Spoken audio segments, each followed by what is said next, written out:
Ok, él lo que está exponiendo es cómo él habla desde una posición de constancia, ¿ok? Cómo él en una línea de tiempo actuó de una determinada manera, ¿ok?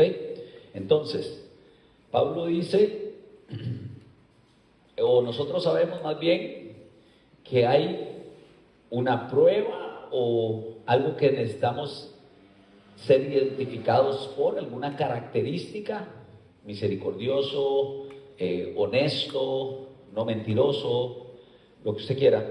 Entonces, ¿cómo hacemos para saber que una persona tiene ese carácter probado? Bueno, una línea de constancia durante muchas situaciones y aspectos a lo largo del tiempo, hace todo el recorrido igual, aprobado o reprobado, como cuando uno iba al colegio.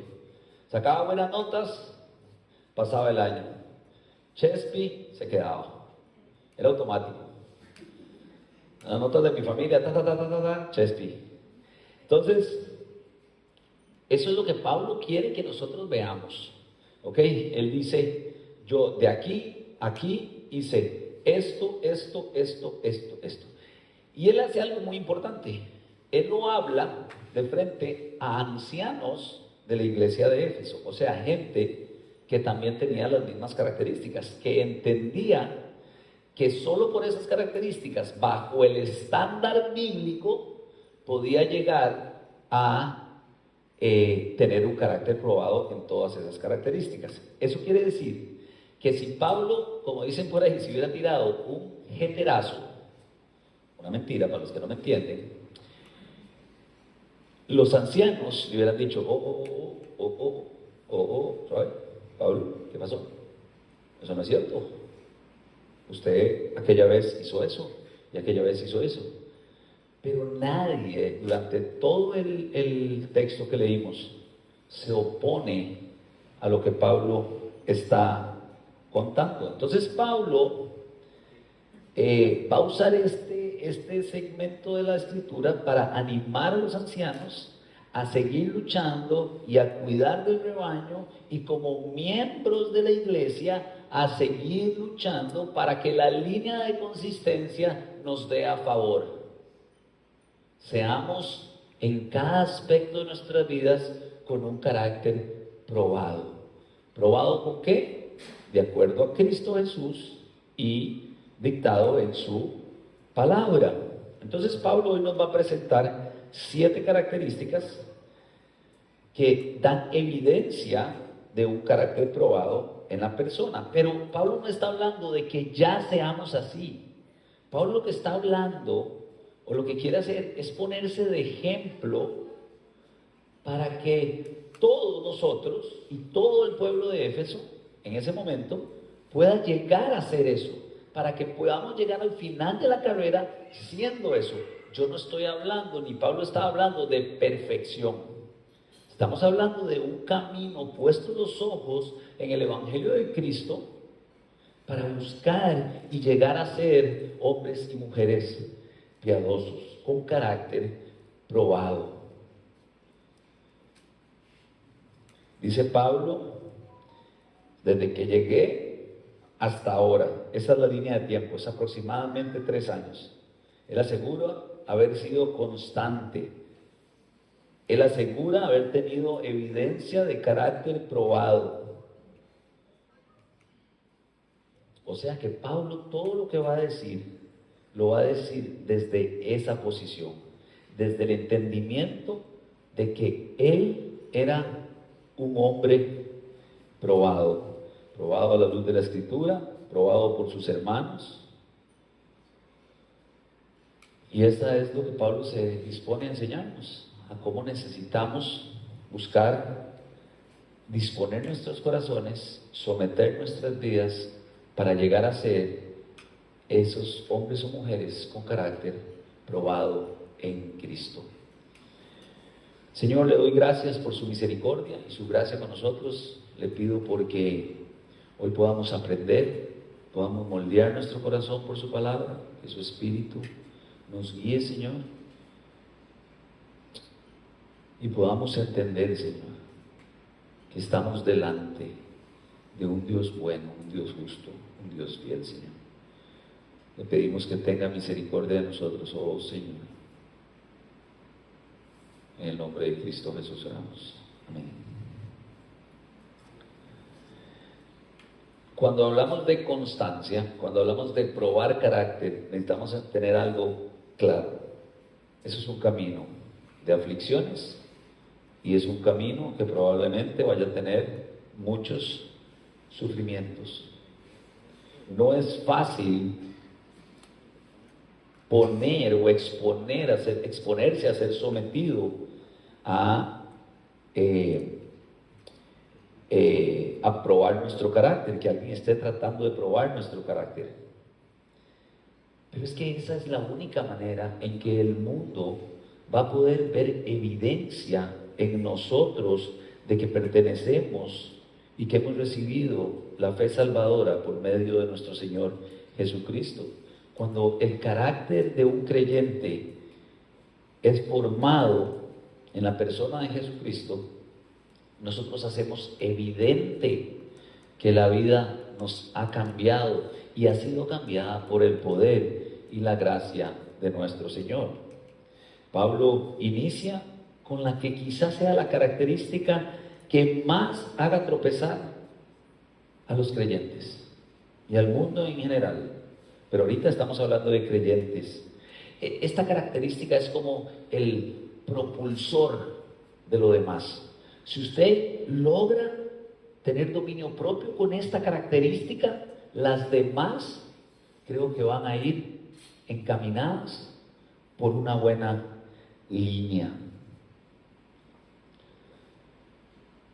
Si usted dispone su corazón a seguir esa línea, a tener esta característica, su corazón y su alma van a ir por un muy buen camino. La humildad. Dice el versículo 18, cuando llegaron, Pablo declaró, ustedes saben que desde el día que pisé la provincia de Asia hasta ahora, he hecho el trabajo del Señor con humildad y muchas lágrimas. He soportado las pruebas que me vinieron como consecuencia de las conspiraciones de los judíos. La humildad era la característica principal con la que Pablo arranca, pero fue la característica principal con que Pablo trabajó durante todo ese tiempo que estuvo sometido al escrutinio público, a ser probado por la gente que lo veía.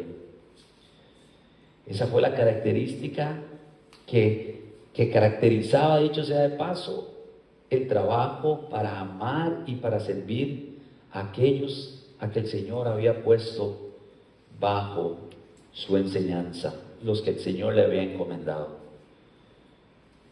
Y eso nos incluye a todos los espirituales, porque hoy seguimos aprendiendo del apóstol Pablo. Cuando escuchamos la palabra humildad, debemos hacer referencia a servir primero a los demás sin anteponerme yo. La humildad tiene un tinte sacrificial que podría verse de esta manera. Somos humildes cuando servimos voluntariamente, poniendo por encima de nosotros la necesidad de los demás. Pablo quiere informarle a los efesios que su meta había sido única y exclusivamente imitar a Jesús. Y su estándar viene del estándar directo de Jesucristo.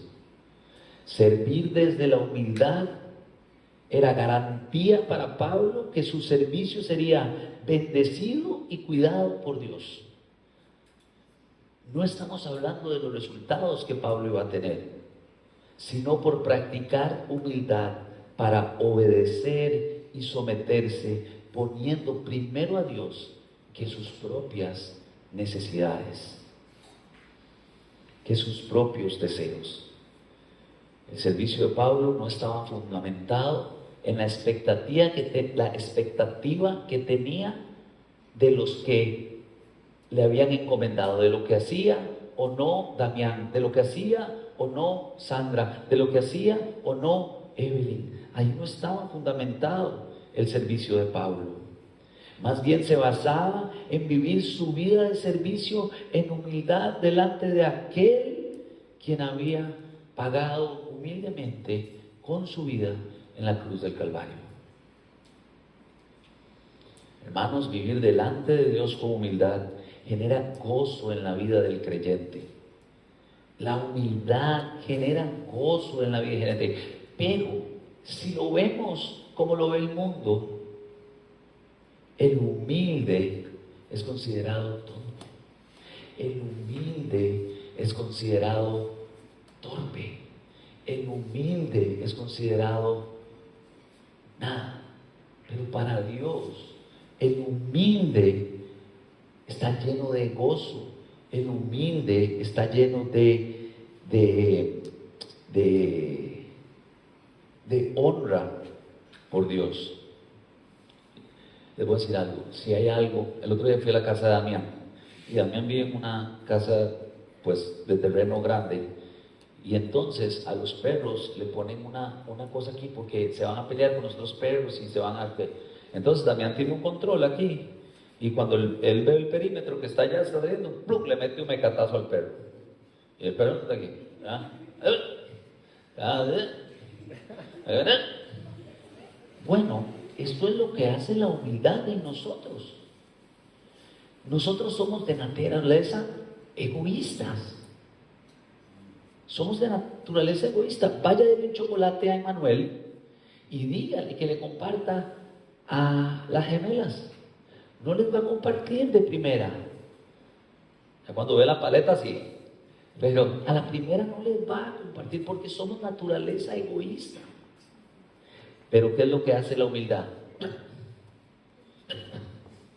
Uno caminando, ¿verdad? Egoísta, y la humildad, para que se espabile. Eso es lo que hace la humildad, es buena para nuestra alma.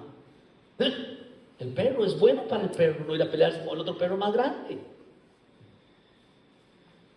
Pablo sabe que no hay ley en este mundo que juzgue la humildad a la hora de servirle a los demás. Cristo mismo dijo en este versículo, lo vamos a ver en este pasaje, hay más bendición en dar que en recibir. Para poder dar, en querer dar en vez de recibir, usted tiene que ser humilde.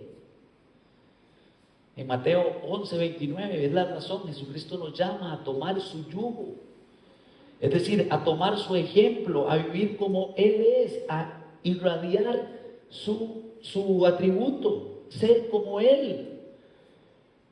Porque Él es humilde y manso de corazón.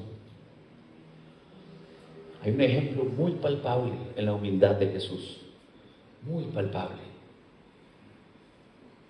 Pero les voy a explicar por qué rápido. No lo tenéis en mis notas, pero lo voy a explicar muy rápido.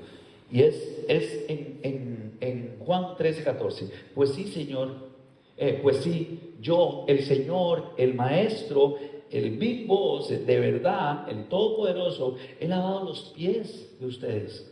Ustedes también deben lavar los pies de los demás, porque este ejemplo les he dado para que como yo lo he hecho, ustedes también lo hagan. Pero lavar unos pies tal vez usted no lo vea tan importante, pero Jesucristo no estaba diciéndoles que Él lavaba pies y que entonces usaba las manos porque los pies estaban sucios. Él no quería mostrarles eso. Él lo que quería mostrarles realmente era la situación del corazón de los que no tuvieron la intención inicial de lavar los pies de los demás.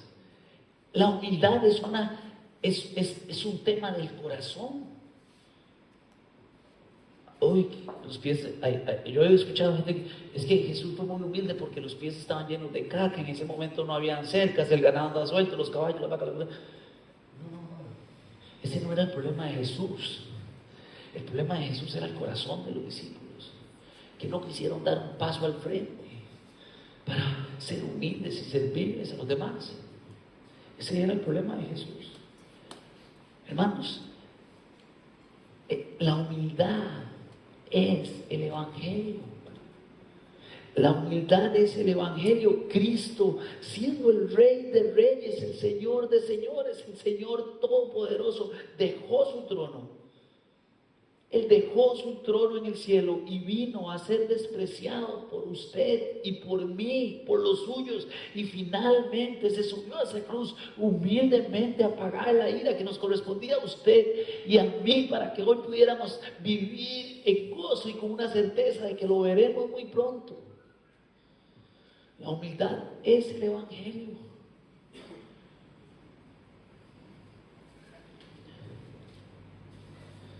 Luego Pablo anima a los creyentes de Éfeso a vivir con fe, que esa sea una característica evidente en el creyente.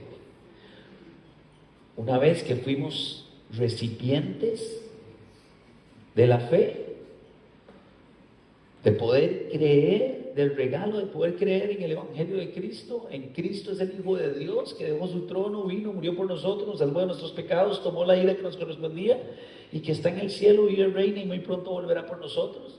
Cuando somos recipientes de esa fe, Pablo los anima a seguir creciendo y desarrollando el músculo de la fe. Versículo 20: nunca me eché para atrás a la hora de decirles lo que necesitaba oír, ya fuera en público o en sus casas. Pablo sabía que lo único que necesitaban oír era el Evangelio, porque eso es lo único que tiene poder para salvación. Esa era donde estaba depositada la fe del apóstol Pablo. ¿Ven lo que dice el verso 21? He tenido un solo mensaje, el Evangelio, para los judíos y para los griegos por igual. La necesidad de arrepentirse del pecado, ese era su mensaje, eso era lo que podía convertir el poder del Evangelio. Arrepentirse de sus pecados, volverse a Dios, de tener fe en el Señor Jesús. Esa era la fe que Pablo tenía. Confiaba que si algo podía cambiar el corazón de piedra por un corazón de carne, si algo podía cambiar una vida muerta por una vida eterna en la vida de un creyente, era el Evangelio.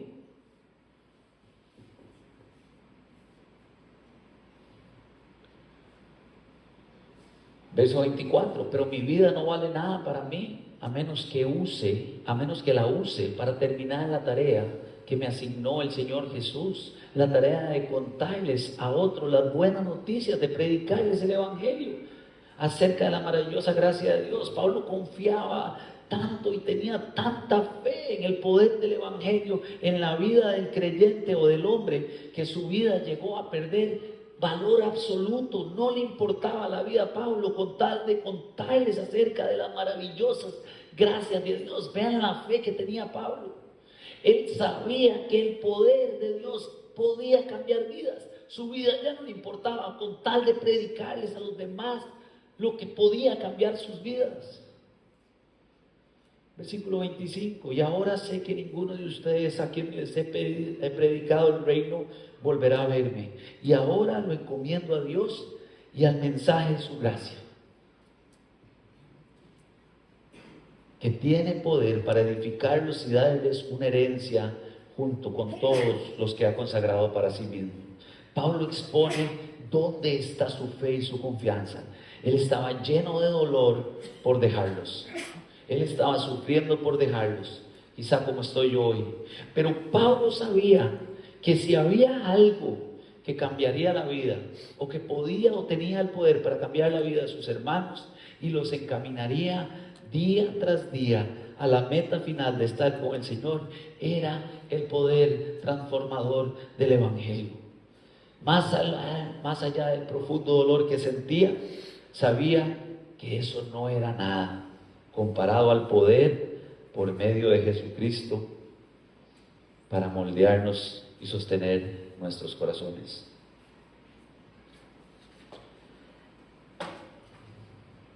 La siguiente característica que Pablo quiere que veamos o que vieran los efesios es la sumisión. Ay, cómo nos cuesta esta palabra. ¿Cómo nos cuesta esta palabra? Es que cuando yo dije sumisión, yo creo que la mayoría ahí seguimos el toque. La sumisión nos cuesta. ¿Se acuerdan lo que dije al principio? Podemos ser sumisos cuando somos humildes. Hemos sido comprados, hermanos, 1 Corintios 6:20, porque Dios nos compró a un alto precio. Cuando uno compra algo, es de uno, ya no le pertenece a la otra persona, ahora es mío. Al haber sido comprados, ya no somos de nosotros mismos, sino de Dios. En este caso, vivimos guiados por el Espíritu Santo. La palabra de Dios nos instruye y el Espíritu Santo nos direcciona a someternos a Dios.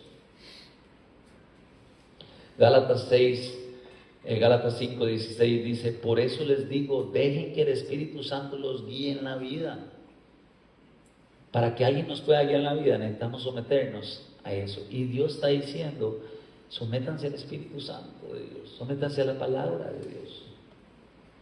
Entonces no se dejarán llevar por los impulsos de la naturaleza pecaminosa. Es muy fácil, yo se lo explico a Manuel de esta manera. Malas decisiones, malas consecuencias. Buenas decisiones, buenas consecuencias.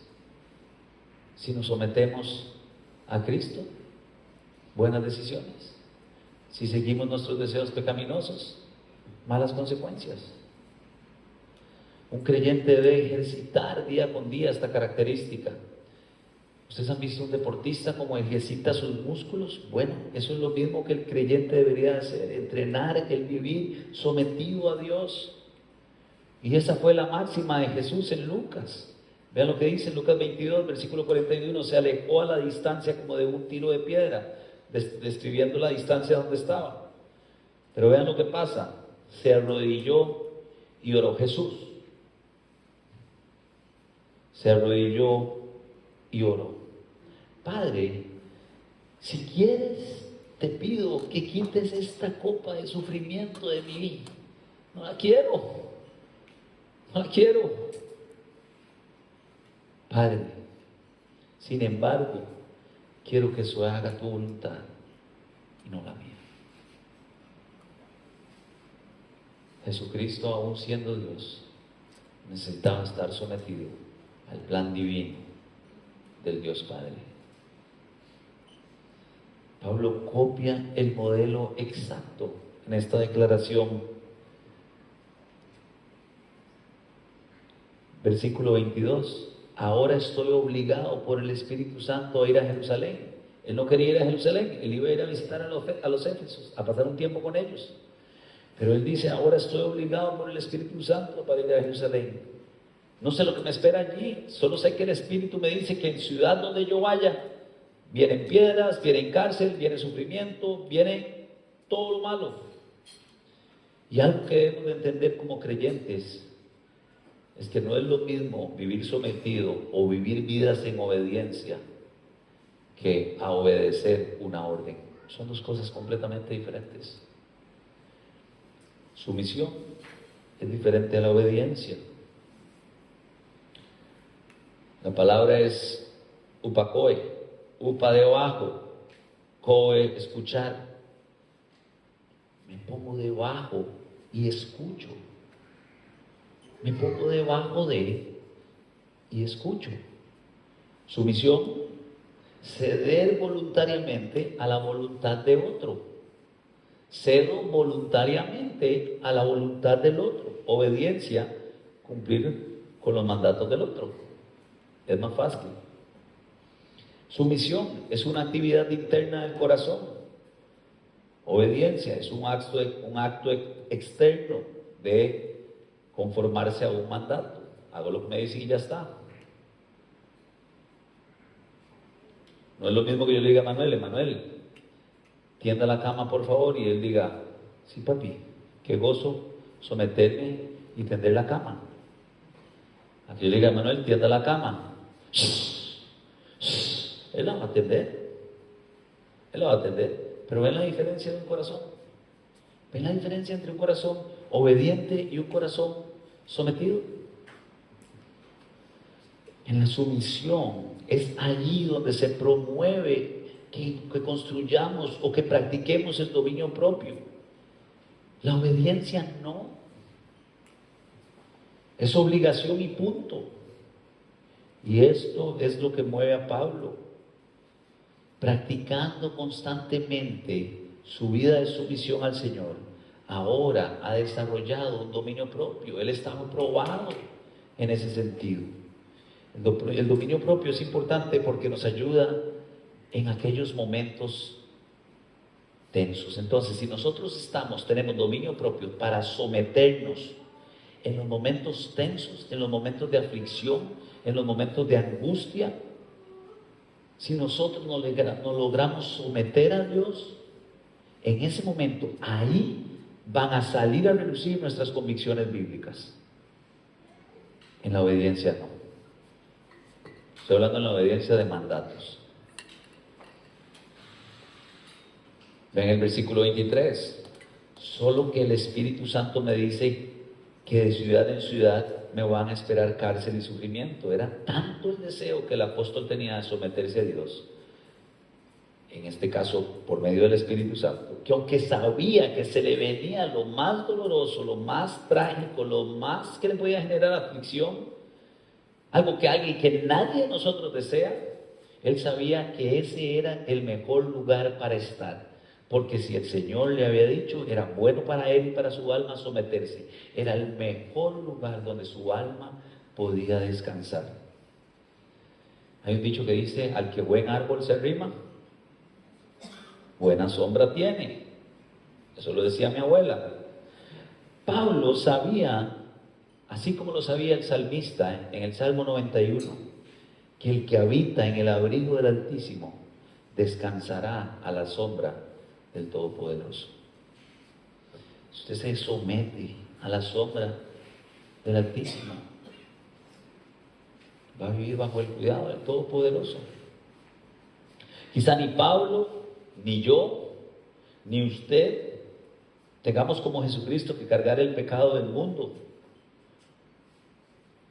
Pero como Él sí lo cargó, Jesucristo, entonces eso nos debe de impulsar confiadamente y voluntariamente a someternos a Él. ¿Y cómo no someternos a quien es el dueño del cielo y de la tierra? A quien nos creó, a usted y a mí, antes de la fundación del mundo. Es que no tener deseo de someterse a Dios hasta suena risible. No, yo no me someto a Dios porque yo lo sé hacer mejor que Dios. Suena risible. La siguiente característica que Pablo modela fue la fidelidad, lo dice claramente. Pero de nueva cuenta debemos considerar que esta característica de la que Pablo expone, la está exponiendo a manera de también ser juzgado. Porque él había expuesto esa fe, él sabía que él había sido fiel constantemente. Si esto no hubiera sido, si él no hubiera sido fiel 100%, cualquiera se hubiera parado y dice, Pablo, usted está mintiendo. Usted no fue fiel aquella vez. Usted cuando tuvo que predicar el evangelio salió corriendo y no quiso. Cuando su mamá le dijo aquello, usted echó para atrás. ¿Se acuerda? Cuando negó a Cristo. Eso le pudieran haber dicho a Pablo. Y Pablo dice, yo fui fiel. No más, yo fui fiel.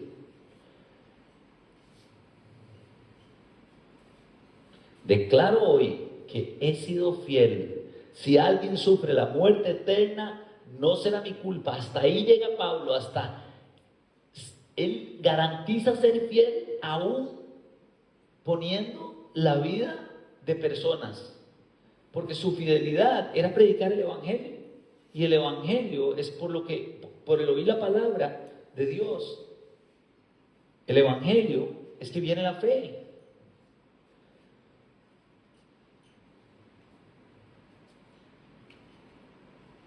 Si alguien sufre la muerte eterna, no será mi culpa, porque no me eché para atrás a la hora de declarar todo lo que Dios quería que ustedes supieran.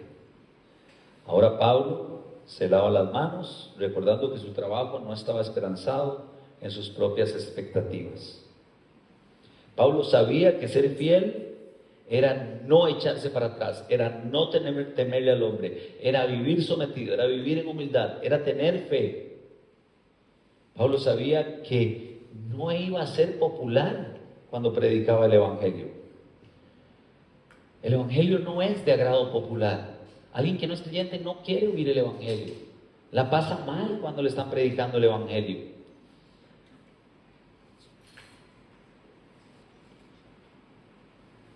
No es dulce para el paladar de muchos el Evangelio. Más bien es como el mertiolé, ¿han visto? Usted le tira una gotita, cae en el grano, y era que era, yo me acuerdo cuando jugaba fútbol y le hacían aquí unos raspones, echaban el mertiolé a uno. Yo creo que mi mamá lo hacía por joderme, ¿verdad? Dolía así. Pero Pablo lo hizo tal cual, y su muestra de fidelidad para con ellos había sido nunca haberse echado para atrás para predicarles la palabra de Dios. Aunque muchos no lo aceptaron, él fue fiel a Dios en su trabajo, pero también fue fiel a sus hermanos a pesar del rechazo que sufría. Les predicó lo que necesitaban escuchar para salvación. La fe viene por el oír y el oír por la palabra de Dios, dice Romanos 10:17.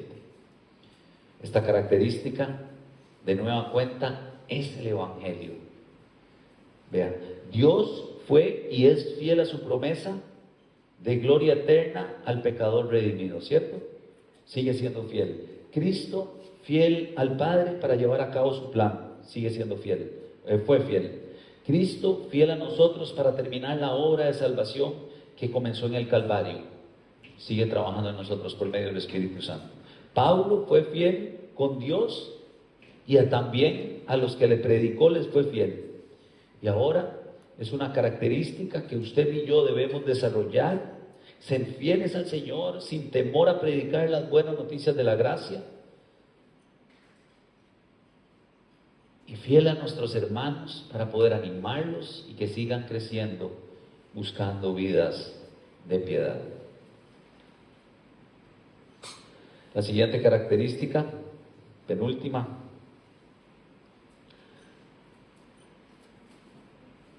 es el compromiso.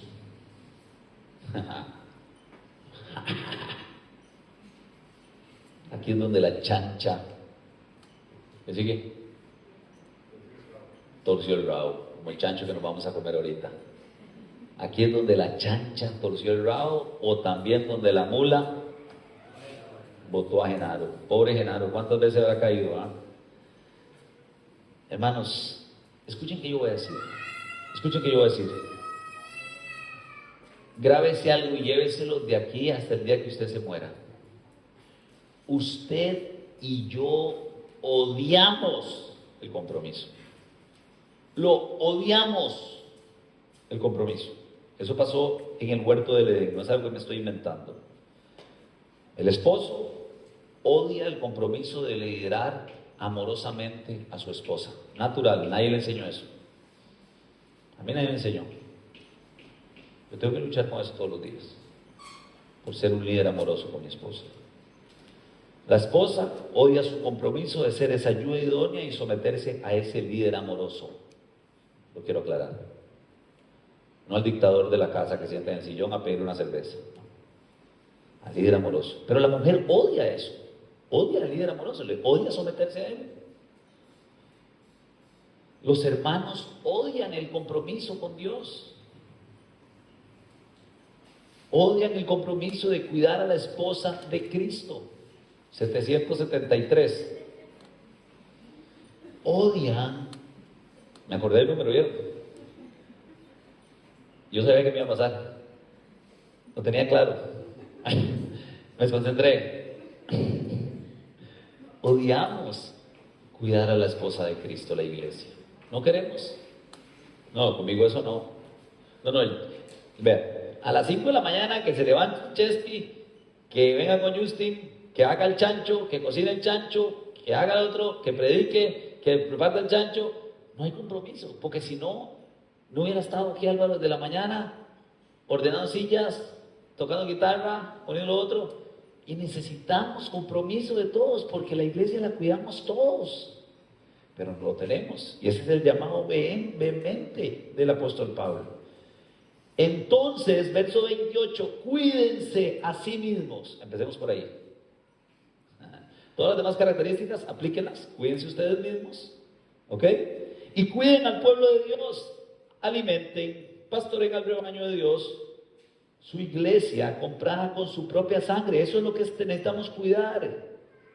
Cuiden, alimentenla, pastoren, porque es sobre quien el Espíritu Santo los ha designado ser líderes. Ahora yo les digo a ustedes, es donde el Espíritu Santo los ha injertado en ese cuerpo, a ser miembros de esa iglesia.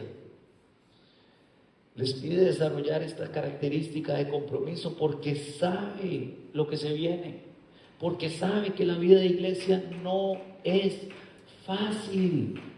Va a ser un ataque si uno no está preparado y no está comprometido en crecer en su fe. Sabe que el ataque es despiadado y sangriento, y si no están preparados y comprometidos en la fe, la iglesia va a sufrir.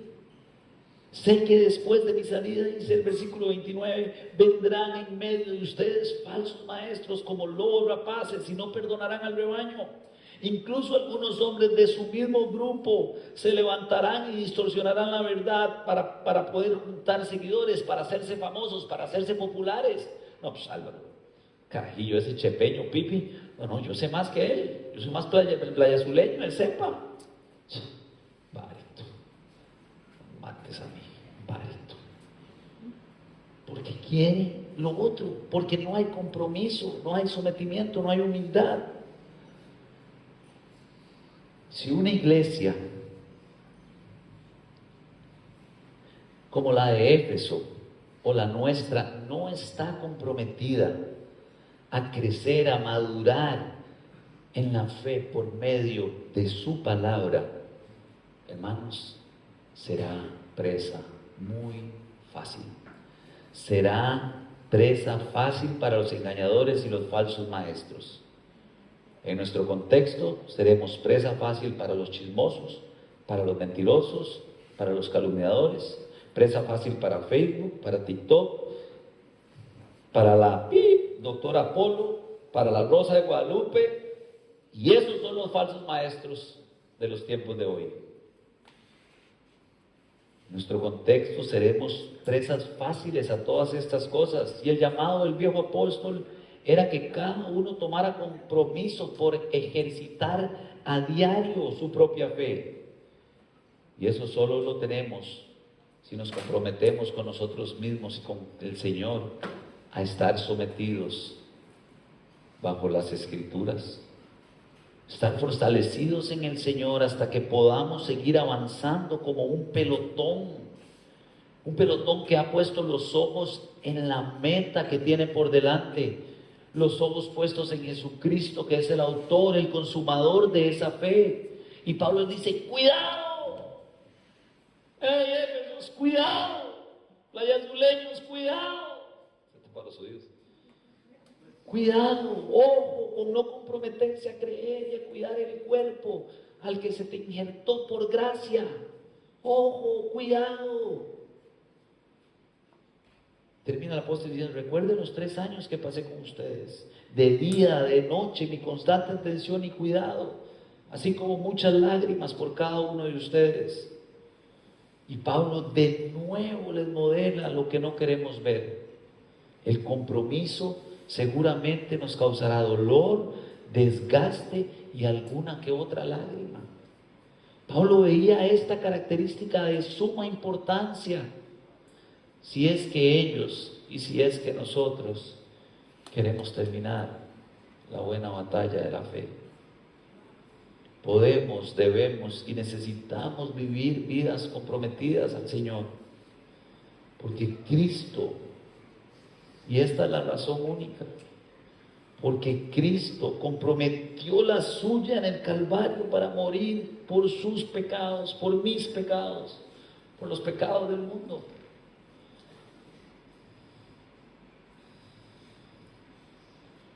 ¿Cuál había dicho? Antepenúltima.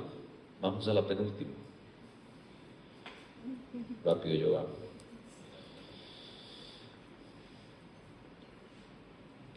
Hay una característica que es ser ejemplo.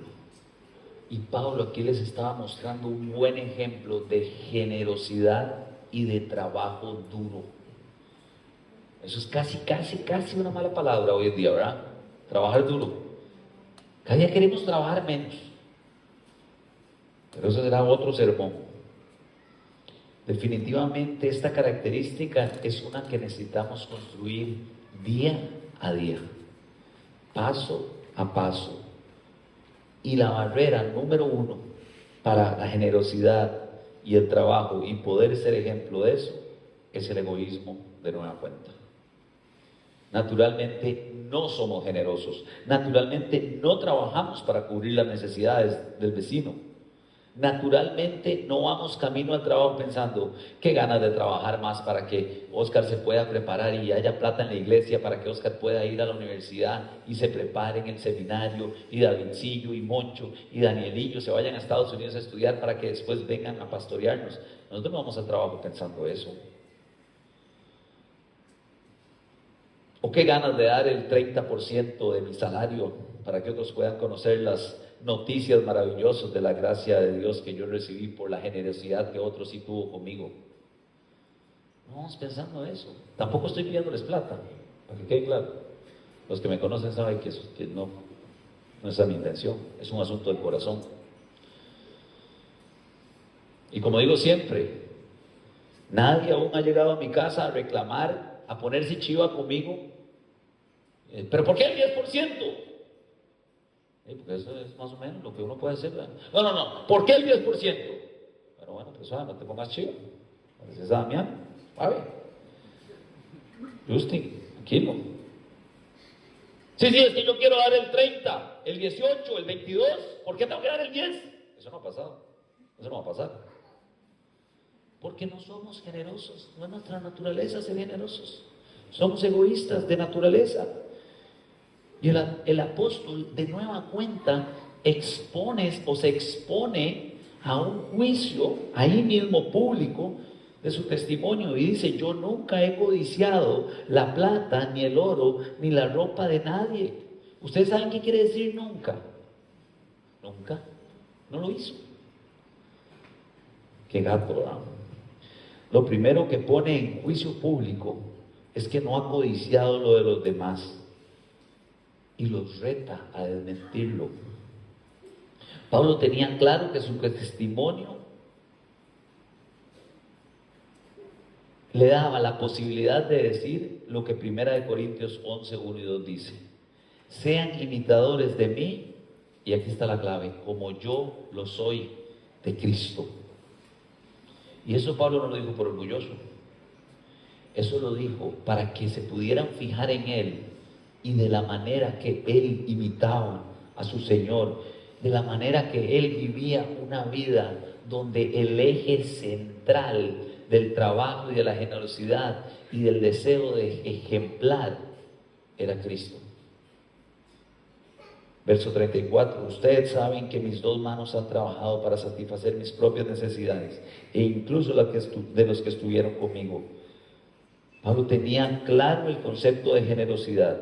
Pablo sí iba al trabajo pensando en Timoteo, en Tíquico, en Priscila, en Aquila, en Bernabé o en Lucas.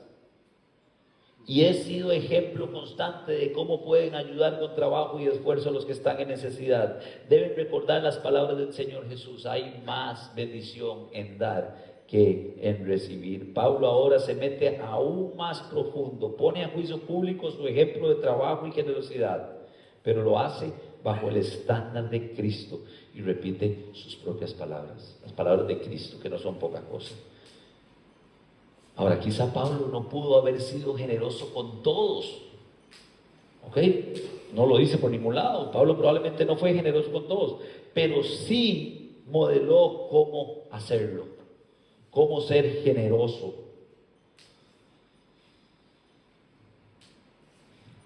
Él sabía que si él lo moldeaba, Timoteo lo vería Y Pablo lo que deseaba era que Timoteo lo replicara para que otros 10 hermanos, y esos 10 hermanos a otros 10 hermanos, y esos 10 hermanos a otros 10 hermanos, y así sucesivamente hasta llegar al 2024 a la iglesia bíblica de Playa Azul, a la iglesia de Jacob, a la iglesia Gratus.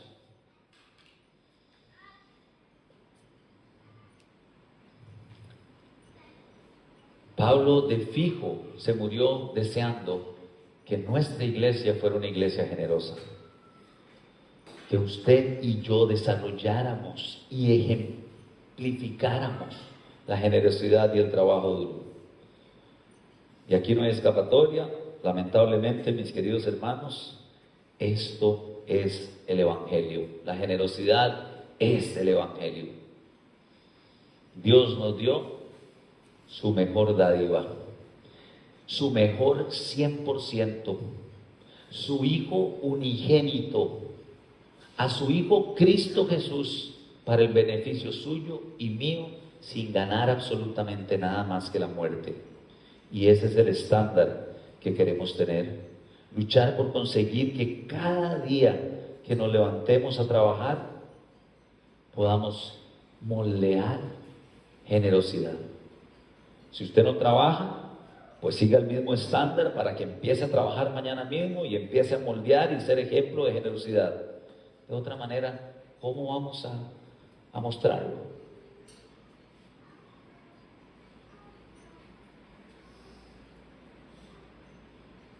Mujeres que trabajan en la casa, no piensen que no están trabajando. No, sean ahí en sus casas un ejemplo incansable de trabajo para sus hijos. Sean un ejemplo de generosidad, en paciencia, en cuidado, en respeto, en amor. Las animo de todo corazón a que pongan su mente y su corazón en ese gran rol que Dios les dio, en lugar de estar pensando en cómo ser una mujer libre, independiente y empoderada, como lo mencionan los engañadores y detractores de nuestro Señor Jesucristo y su glorioso Evangelio. Última característica, gratitud, agradecimiento, y esa es la última. Esta es bien fácil de detectar cuando un creyente la tiene y la trata de trabajar. Es evidente cuando alguien tiene gratitud con algo, y más cuando tiene gratitud con el Señor. Es que es evidente. Vean, es cuestión de verle la cara y hablar 30 segundos con esa persona para darse cuenta de que su vida está desarrollando y viviéndose en gratitud. Es evidente cuando un creyente vive en gratitud. Ténganlo por seguro, es evidente. Pero también es igual de evidente cuando una persona no vive en gratitud. Gratitud con aquel que murió por usted. En gratitud de saber que usted iba directamente al infierno y alguien lo rescató.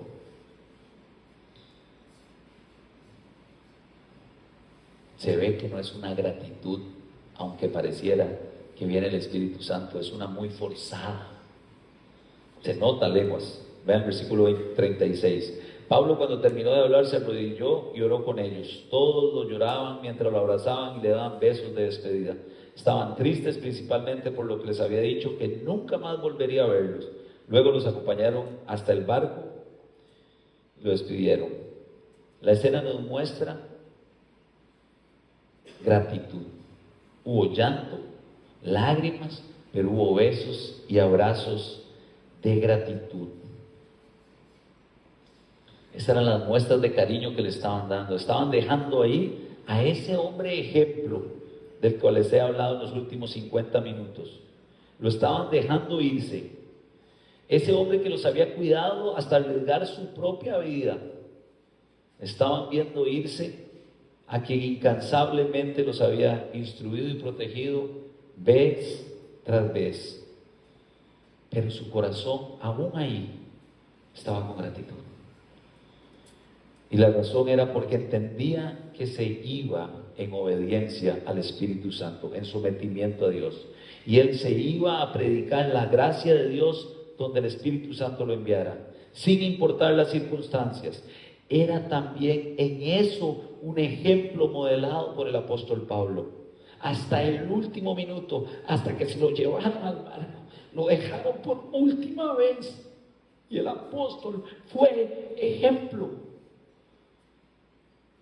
Hermanos, los efesios sabían que la pérdida era muy dura, era muy dolorosa.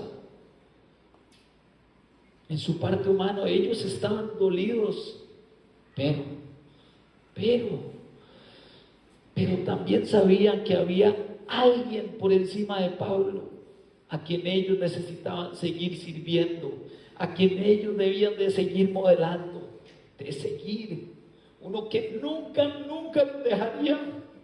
Uno que, si bien es cierto, había utilizado al apóstol, sabía que en él era donde los creyentes de Éfeso debían de mantener su mirada fija. Ellos sabían que Pablo se les iba, es cierto, estaban tristes, pero también sabían que Jesús ya les había dado lo necesario para permanecer fieles hasta el final de la carrera.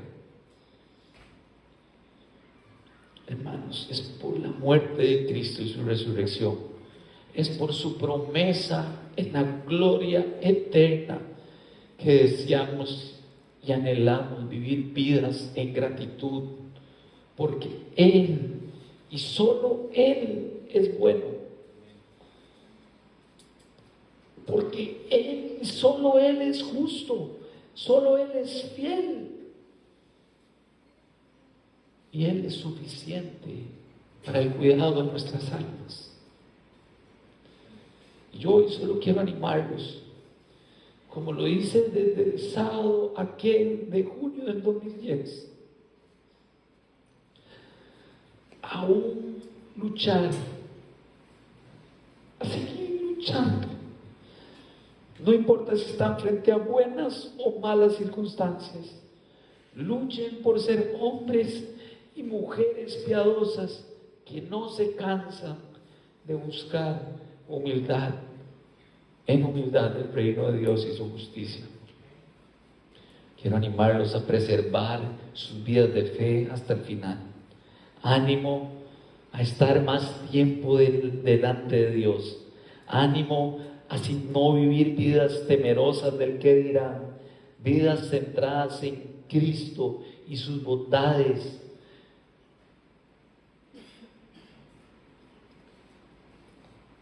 Quizá aquí hay alguien que no cree en Cristo, que no lo tenga como su Señor y Salvador. Y hoy que me despido, quiero pedirle, con mi corazón, suplico que se arrepientan, que esto es debido a muerte. Esto es debido a muerte y el tiempo se acaba.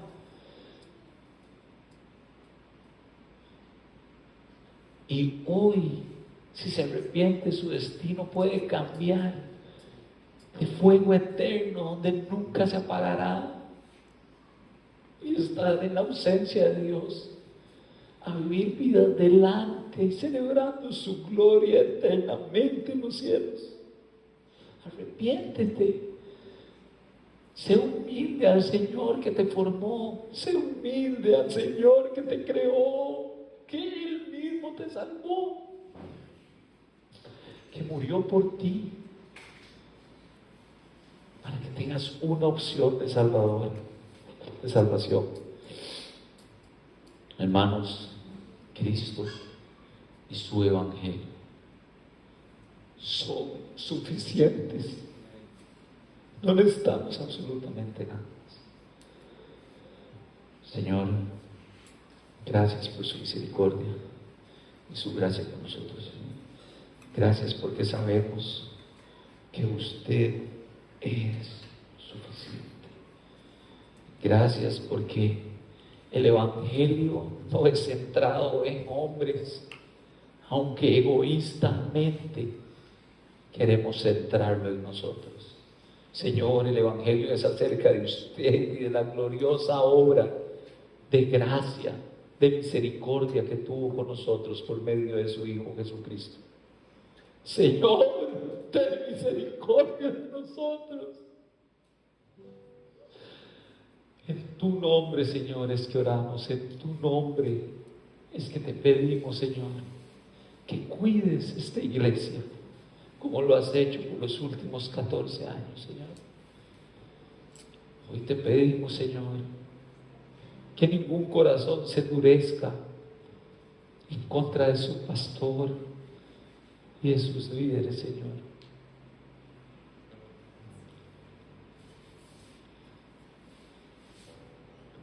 Señor, hoy es una nueva etapa donde le pedimos, Señor, que la iglesia de Playa Azul, Señor, crezca, Señor, más y más en compromiso, en fe, en humildad, Señor, en sumisión a usted, Señor, a su palabra. Ayúdenos a hacerle honor al nombre de Iglesia Bíblica y vivir por su gloria. Señor, estoy agradecido por haberme dejado predicar su palabra, aún en mi debilidad, Señor.